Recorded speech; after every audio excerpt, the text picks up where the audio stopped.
बात कर रहे हैं आज बॉटम फिशिंग की, यानी कि वो स्टॉक जो बहुत पिट चुके हैं, लग रहा है कि इनमें घुसा जाए, असमंजसता है। तो उसी पे क्लैरिटी लेने के लिए संजीव भसीन साहब और संदीप जैन साहब हमारे साथ जुड़े हुए हैं। कई सारे स्टॉक्स की हमने पहले बातचीत करी थी, लेकिन अब एक बड़ा स्टैक की बात करूंगा। जब पिटाई वाली बात करता हूं तो सरकारी कंपनीज कैसे अछूती रह सकती हैं? अरे बहुत बुरी तरह से पिटी हैं सारी की सारी सरकारी कंपनीज। आपकी स्क्रीन पर पंजाब नेशनल बैंक साल के हाईस की बात कर रहा हूं, बाकी हाई से तो और गिरे होंगे, लेकिन सिर्फ 52 वीक हाई से Punjab national bank 65%, NBCC 60%, Bharat electronics 55%, और इसमें और जोड़ लीजिए आप सेल जोड़ लीजिए, उसमें आप देखेंगे दबाव के साथ कामकाज 45% वो नीचे, भेल 40% वो नीचे। इस तरह की पिटाई सरकारी कंपनीज की, और ये सब के सब साल के लोज के आसपास नजर आएंगे। ऐसे में भसीन सर, कोई सरकारी कंपनी जिसको रडार पे रखूं, इन गिरावट में खरीदारी करूं, या सरकारी एज अ स्पेस पसंद आता है क्या? हाँ, तो आशीष, एनबीसीसी हमने काफी पहले से रेकमेंड किया हुआ है। ये मैं 2014 से ट्रैक करता हूं, जब मोदी सरकार आई थी, और तब से ये शेयर 5 बैगर था।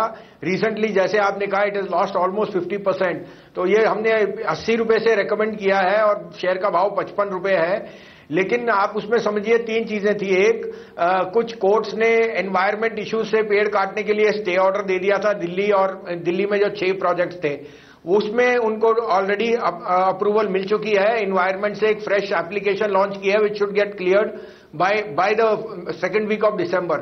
साथ में कुछ अकाउंटिंग स्टैंडर्ड्स में चेंज की वजह से जो इनकम वो बुक कर रहे थे वो अब एडवांसेस में दिखाना है। इस कारण से इस क्वार्टर में वो मार्जिन का प्रेशर पड़ा है। लेकिन आगे जाते हुए अगर आप देखें, pan India, NCR and Delhi, सबसे स्ट्रॉन्गेस्ट कंस्ट्रक्शन की एक्टिविटी और ऑर्डर बुक वो एनबीसीसी के पास है। एग्जीक्यूशन मेरे हिसाब से दिसंबर क्वार्टर से बहुत स्ट्रांग दिखेगी, और मैं दावे से कहता हूं 1 साल में इसका भाव दुगना होना चाहिए। तो आप लेके बैठिए, बहुत अच्छी कंपनी है, कोई डेट नहीं है, और टीयर 1, टीयर 2, टीयर 3 में पैन इंडिया सारा गवर्नमेंट ऑर्डर इन्हीं के पास है। तो ये एक बहुत ही अच्छा 2-3 ईयर प्ले है। यहां से 1 साल में डबल होने की पक्की संभावना है। अरे वाह, तो 2 डबलर्स आ गए बॉटम फिशिंग में हमारे पास। सीजी पावर डबल होने की बात कर रहे हैं भसीन सर, और दूसरा स्टॉक है एनबीसीसी, जो यहां से अच्छा उछाल दिखाने का दमखम रखता है। लेकिन इसी स्टैक में संदीप जैन साहब, NBCC, SAIL, BHEL, PNB, BEL, आपको कुछ पसंद आता है क्या?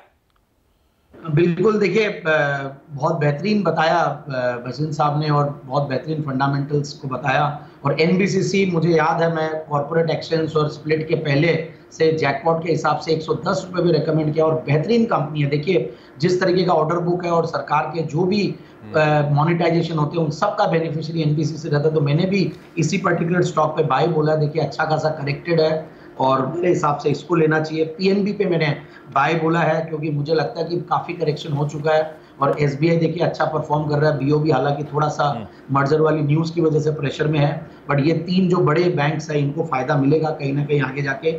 और बेल जो कि ओवर करेक्टेड है, कुछ मार्जिन को लेकर जो इश्यूज आए थे, तो वहां पे ध्यान दे। बाकी सेल पे मैं अभी सिंपली होल्ड की राय दे रहा हूँ, और मुझे ऐसा लगता है कि स्टील सेक्टर में जाना ही है। तो मैं जेएसडब्ल्यू स्टील, आज इनफैक्ट सुबह भी जब बात कर रहा था तो मैंने जेएसडब्ल्यू स्टील के ऊपर ही जिक्र किया था कि मेटल्स में और स्टील में समाव अच्छा लगता है मैनेजमेंट क्वालिटी को लेकर, और जो पास्ट इन्होंने दिखाया, आगे फ्यूचर भी मुझे लगता है कि ब्राइट है, तो उस पर ध्यान दे। बाकी भेल पे सिंपली होल्ड है बिकॉज ओवर करेक्टेड स्टॉक, बहुत ज्यादा कन्विक्शन नहीं।